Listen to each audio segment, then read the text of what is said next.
you enjoy our book, Kids Power Academy Superheroes Assembly. I am Alia, one of the authors of Chapter 2, Chapter 7, and 9.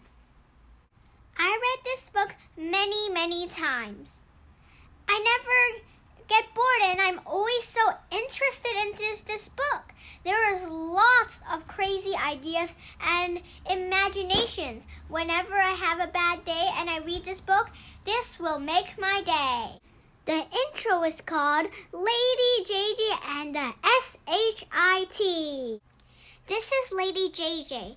She is the most powerful superhero in the world because she was injected by the SHIT.